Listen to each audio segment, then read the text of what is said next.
Olá, turma, tudo bem? Meu nome é Genilza, sou professora da Uniateneu e estou aqui hoje para trabalhar com vocês, certo? Acerca da disciplina Trabalho e Sociedade, né? E o que é essa disciplina? Ela vai trazer para a gente, né? O que é que ela vai nos desenvolver, certo? Sobre o que representa o trabalho, né? O que representa o trabalho dentro da própria sociedade, né? Como, certo, esse trabalho ele vai, né, trazer configurações, trazer entendimentos, né? Então, o objetivo da disciplina é justamente isso, né?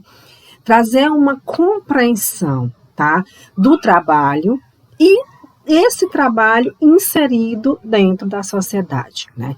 Principalmente, né, quando a gente está analisando e compreendendo, tá, a historicidade do homem, né, desse sujeito, dessa pessoa, né, que é trabalhador, certo? Que está inserido dentro desses processos de trabalho e de como essa configuração vai interferir diretamente, né, nesse sujeito, nessas individualidades e principalmente nas expressões da questão social, né, que se configura como objeto de atuação do profissional de serviço social, certo? Então, assim, hoje nessa aula nós vamos trabalhar o conteúdo da unidade 1 e da unidade 2, tá? No próximo vídeo, nós vamos trabalhar o conteúdo da unidade 3 e o conteúdo da unidade 4, tá certo? Inicialmente, nós vamos compreender como é que se deu a própria formação econômica, né? Como essa formação econômica ela foi se estruturando e como esse homem ele foi se organizando enquanto um ser social pensante, né, que ia estruturando a sua vida de acordo com o trabalho, mediante o trabalho, tá certo? Então, nós vamos passar os nossos slides, né? Então, é importante que a gente compreenda, né, de que forma se deu o desenvolvimento social e humano do sujeito, né? Então, assim, o homem, né, ao longo dos anos, ele foi se organizando, ele foi se estruturando, né? Até mesmo a forma como o homem ele foi se organizando em sociedade, né? A evolução do homem, ela também foi compreendida com o passar do tempo, né? Então, assim, esse homem, ele se difere dos animais, por quê? Né? Porque este homem, ele conseguiu um nível de desenvolvimento muito maior do que os outros animais, até porque este homem ele foi desenvolvendo o quê? Né? Para se tornar tão diferente assim. Ele foi desenvolvendo a consciência, né? E esse desenvolvimento da consciência, com a capacidade de sobrevivência, né? Com a capacidade de se organizar, proporcionou que esse homem também começasse a desenvolver uma posição ereta, né? Ele foi a própria evolução da espécie humana. Quando a gente analisa algumas teorias evolucionistas, a gente vai compreender, né, que algumas teorias vão dizer que a própria necessidade de sobrevivência deste homem proporcionou que ele adquirisse uma posição mais eretária, né? O homem também foi adquirindo a capacidade de se alimentar, de organizar o seu processo de alimentação, e essa alimentação atribuído também à sua sobrevivência, né? E que essa organização, essa estrutura, né, essa necessidade de fazer, de ter condições de pensar, de elaborar, de estruturar a sua sobrevivência, certo? Desenvolver também as funções cerebrais desse homem, né? Onde esse homem ele começou a ser capaz de produzir os seus meios de vida a partir da fabricação de instrumentos para sobreviver, né? Então, assim, o homem ele começou a pensar de que forma ele iria organizar a sua vida, né, de que forma ele ia estruturar a sua capacidade de sobreviver diante daquelas adversidades que a natureza lhe proporcionava, né? Então, o homem ele foi pensando nisso, ele foi se estruturando. Por que ele foi pensando nisso? Porque ele tem justamente a capacidade de pensar, a capacidade de raciocinar, certo? Então, os homens também, eles têm a capacidade de transformar a natureza, né? E automaticamente ele vai se transformando, né? Por que isso acontece? Porque a partir do momento que o homem ele vai organizando, ele vai se apropriando da natureza em benefício da sua necessidade de sobrevivência, né? Cada vez que esse homem transforma a natureza, automaticamente ele se transforma, né? E por que ele se transforma? Qual é o sentido dessa autotransformação? É porque ele vai pensando, ele vai se organizando, ele vai refletindo mais acerca disso, né? E toda essa organização proporciona o quê? A origem da própria sociedade humana, né? E essa sociedade humana, certo? O homem tem sido o produto desse seu próprio trabalho, né? Então, assim, o homem ele vai, através desse trabalho que ele vai desenvolvendo, que é justamente com o objetivo inicial da sua sobrevivência, né? Então, o homem ele vai organizando, certo, a sua vida em sociedade, né? Através dessa necessidade de sobrevivência, né? Então, assim, esse trabalho que o homem realiza, né? Ele também precisa da participação de outros homens, né? Então, assim, e essa participação, ela vai se dar através de uma produção cooperativa e coletiva, né? Porque o homem também, ele é o único ser humano, né? Aliás, ele é o único animal, no caso, né? O único que ser humano só tem ele, né? Ele é o único animal que ele consegue passar para os outros o seu entendimento, né? Passar para os outros as suas experiências. E ele passa através de quê? Ele passa através da sua linguagem e dos seus pensamentos, né? E das suas ideias, né? Então, assim, quando os homens eles começam a se organizar, né? Organizar o seu modo de produção, certo? Que ele começa a se estruturar, que ele começa a se organizar enquanto sujeito, enquanto sociedade, né? Então, essa organização, essas experiências, né, essa capacidade que ele vai ter de utilizar a matéria bruta, certo? Como meio de sobrevivência, ele vai passando para os outros homens, né? E esse compartilhamento de experiências, o que é que os homens eles vão fazer? Eles vão estruturar isso, eles vão se estabelecer meios de aprimorar esse tipo de organização, tá? Por que é importante a gente ter essa compreensão? Porque nós vamos entender como é que se dá o desenvolvimento dos modos de produção. Porque o modo de produção do homem, que o homem desenvolve na história da humanidade, né, ela se dá de uma forma muito primitiva. Ela se dá de uma forma primitiva, certo? E ela vai avançando com o passar do tempo, com o passar da evolução desse homem, né? E com o passar da necessidade, né? Que esse homem vai ter no processo de compra e venda de produtos ou compra e venda de força de trabalho. E isso já que a gente estiver trabalhando sobre o sistema capitalista, tá certo? Então, nessa organização, né, a gente precisa compreender o que seria o comunismo primitivo. Né? O comunismo primitivo é o que a gente considera de uma sociedade sem classes e sem Estado. Por que é importante a gente ter essa compreensão? Porque o primeiro modo de produção que o homem desenvolve é um modo de produção primitivo, né? Que é muito parecido com essa concepção do comunismo, tá? Onde esses homens eles vão se organizar em pequenas coletividades. Esses homens eles são livres, certo? eles estão unidos com um objetivo comum, que é a coletividade da produtividade, certo? Essa produtividade é distribuída igualitariamente entre eles, certo? Então, assim, o produto social, ele é distribuído de acordo com as necessidades, tá? Então, assim, esses homens, eles vão usando a terra, eles vão usando dos instrumentos, e aí eles vão, né, compartilhando de acordo com a necessidade de cada um, certo? Não era aquela coisa de um ficar com mais e outro com menos, certo?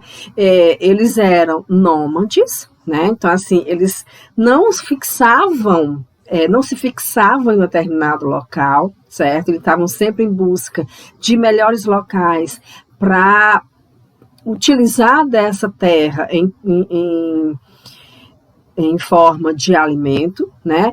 E aos poucos esses homens também eles foram se organizando, eles foram se estruturando, certo? Por quê? Porque esse mesmo homem ele foi percebendo, né, que ele precisava ter meios de utilizar, de se apropriar mais daquela terra, né?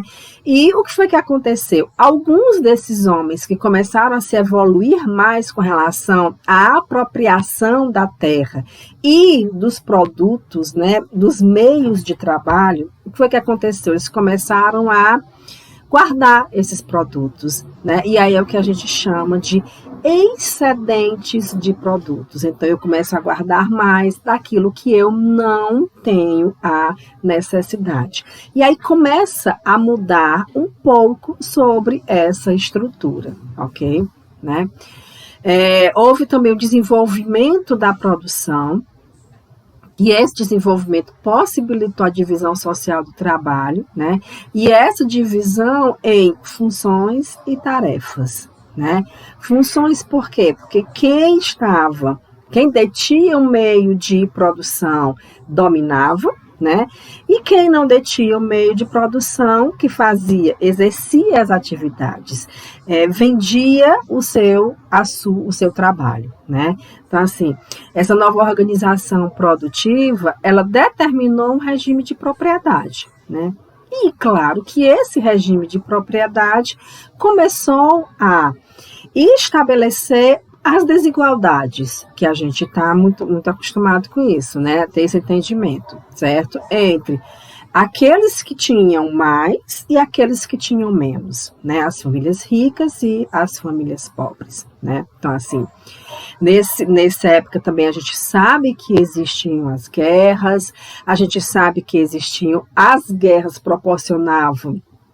ocasionavam, né, a escravidão, né, e essa escravidão, ela era utilizada como uma ferramenta de manutenção de domínio produtivo, certo? Porque aquele local que ganhava a guerra escravizava aquele povo que perdia, né, e aquele povo escravizado iria trabalhar, certo? Em função da manutenção daquele que era o dominante, né? Então, assim, esse período surge o período escravocrata, né?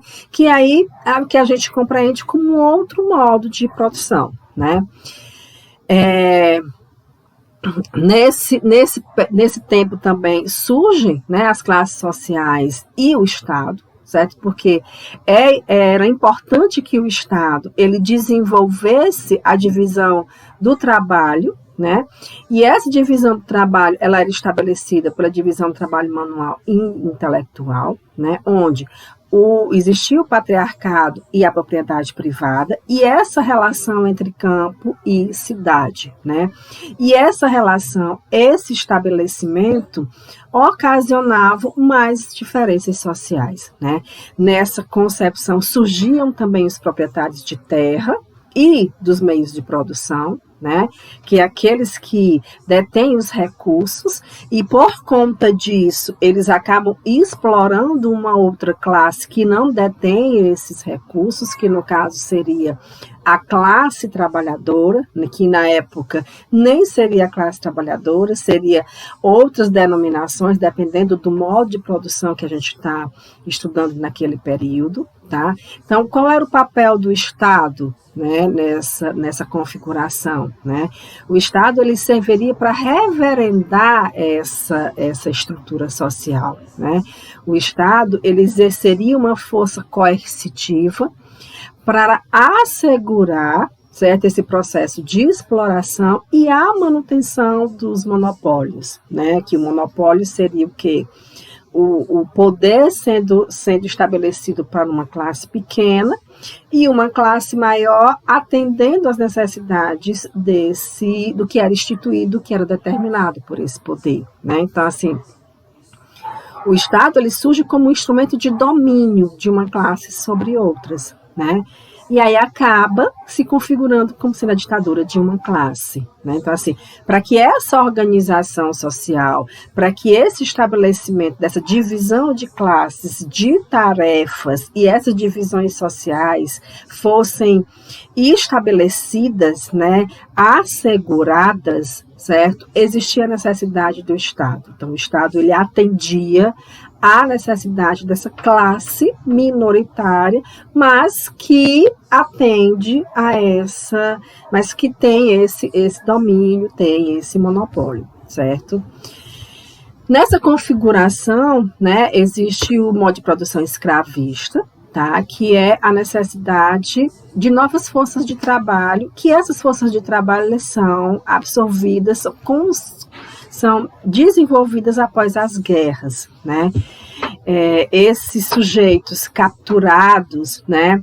Eles acabam sendo vendidos, castigados, eles eram escravizados, eles eram considerados como objetos, instrumentos de produção, né? Eles não tinham direitos, eles não tinham liberdade, e eles nem eram nem donos de sua própria vida, certo? Então, assim, o modo de produção escravista, ele tem essa configuração, o sujeito ele não tinha liberdade, ele não tinha direito. A única coisa que ele poderia desenvolver era o quê? Era a manutenção do sistema, né? A manutenção da riqueza, certo? E da riqueza de quem o escravizava, né? Então, assim, os escravos eles não eram considerados cidadãos e muito menos seres humanos, né? Então, assim, a gente hoje vive muitas consequências por conta, né, do período escravocrata, né? E esse período escravocrata, ele dura ao longo da ascensão do período romano, do Império Romano, né? Com a queda do Império Romano, certo, na Idade Média, certo, há sim a dissolução do modo de produção escravocrata, né, na sua grande ênfase. Lembrando também, né, gente, que esse modo de produção, essa organização societária, né, o Estado, ele também referendava, né, ele também atuava, porque isso era necessário para a própria manutenção, certo, da organização social, tá? Com o fim do modo de produção escravocrata, né, surge o modo de produção feudal. Esse modo de produção, ele é desenvolvido durante o período da Idade Média, certo? Ele traz uma nova configuração nas relações de produção, certo? Onde essa relação ela se dá com o nascimento de um novo modo de produção, tá? Onde eu não tenho, a grande configuração eu não tenho mais a figura do escravo, né? Eu vou ter a figura de outro sujeito que vai trabalhar para um grupo muito menor, né? Que sujeito seria esse? Os servos, né? Eles deixam de ser escravos, eles passam a ser os servos, né? Então, assim, esse novo modo de produção ainda permanece em processo de exploração de uma classe por outra, né? Então, assim, nessa nova sociedade, certo, existem essas duas classes fundamentais, que são os senhores feudais, que são os proprietários de terra, que controlam os grandes territórios, né? E os camponeses que trabalham nessas terras, né? Quem são esses camponeses? É interessante também a gente saber quem são esses camponeses. São esses servos, esses subordinados, né? Esses tributários, são os artesãos, né? Que acabam sendo obrigados a trabalhar nas terras do senhor feudal, né? E a trabalhar para eles, certo? Eles geravam renda para o senhor feudal, tá? E essa renda ela era exclusiva para eles, certo? Eles ganhavam, sim, tinham um percentual monetário, mas eles contribuíam grande parte desse percentual para o senhor feudal, certo? Então, nessa forma, ok? Com o surgimento do feudalismo também, é interessante de colocar que surgem as cidades, né? Desculpa. No surgimento das cidades, existe toda a complexidade que essas cidades elas vão trazendo para a gente, porque as cidades elas surgem atreladas aos feudos, né? Que os feudos eram os locais que existiam a grande terra, o domínio do senhor feudal, né? Com o surgimento das cidades surge também o comércio, e com o surgimento do comércio existem outras modalidades de troca de mercadorias que nós vamos ver mais adiante, né? Esse sistema feudal, ele também tem o papel marcante do Estado e o outro papel mais marcante ainda, que é do próprio clero, né? Da própria Igreja Católica, certo? Porque nós estamos falando da Idade Média, né? Então, assim, a igreja, ela precisava de uma forma de manutenção, de disseminação da sua ideologia cristã, né? E ela precisava se aliar ao clero, né? Precisava se aliar ao Estado, precisava se aliar aos senhores feudais, né? Para perpassar a sua filosofia cristã, a sua filosofia de trabalho e principalmente essa concepção de manutenção da ordem societária, né?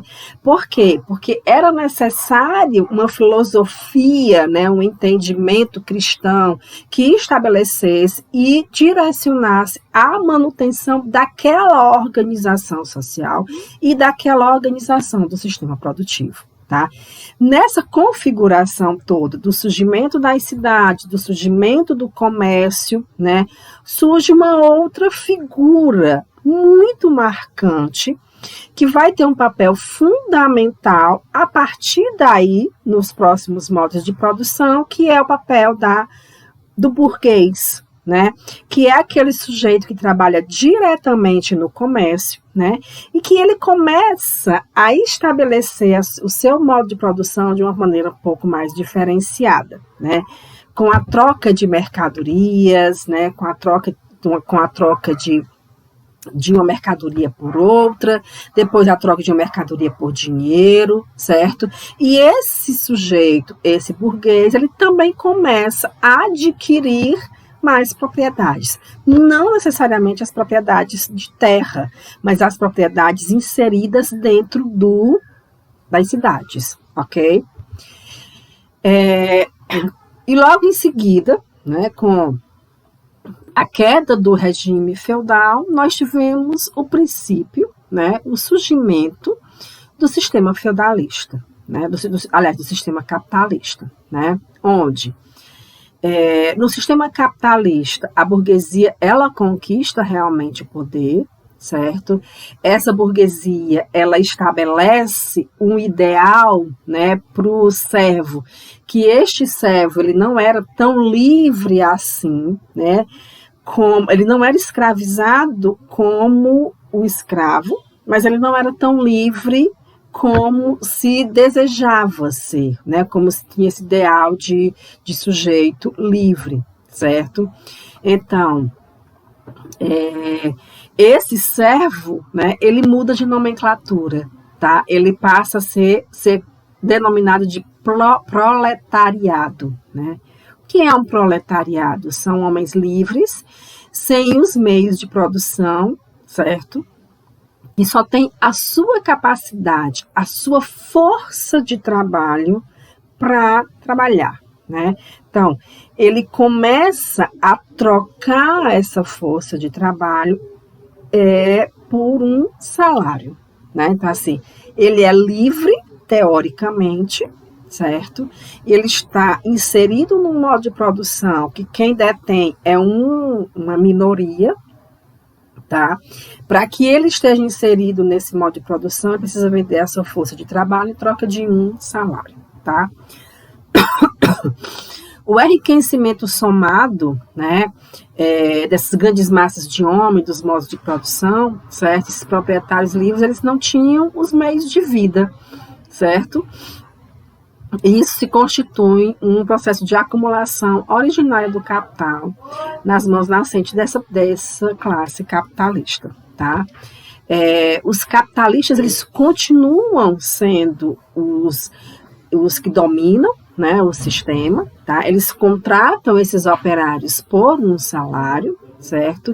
Eles detêm os meios de produção, eles possuem a força de trabalho, certo? Esses proletários, né, eles são livres, né, mas eles não são livres para desenvolver as suas funções em troca do seu salário, certo? As suas funções, elas estão determinadas pelo modo de produção, tá? Então, os operários do sistema capitalista, eles são coagidos a trabalhar por um motivo econômico, e pelo simples fato de não possuírem as ferramentas para o desenvolvimento de sua produtividade, tá? Então, assim, eles não têm como desenvolver isso, certo? Então, por isso que eles acabam sendo inseridos no modo de produção, tá? Onde esse modo de produção, quem detém é o próprio capitalista, tá certo? Com o surgimento do desenvolvimento da cidade, do desenvolvimento da grande indústria, certo? Que essa indústria, ela vem através da máquina a vapor. Nós temos também a Revolução Industrial, certo? Que é uma nova configuração dos modos de produção, certo? Nessa nova configuração, nós temos logo em seguida, né, a mundialização desse modo de produção e do próprio sistema capitalista, certo? Onde esse sistema capitalista ele vai se disseminar nos outros espaços, tá? E aí nós vamos ter o que Marx considera como a mais-valia, né? Que é o excedente do tempo de trabalho, certo? Pelo proletariado.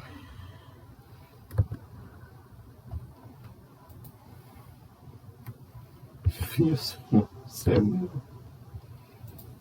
Isso é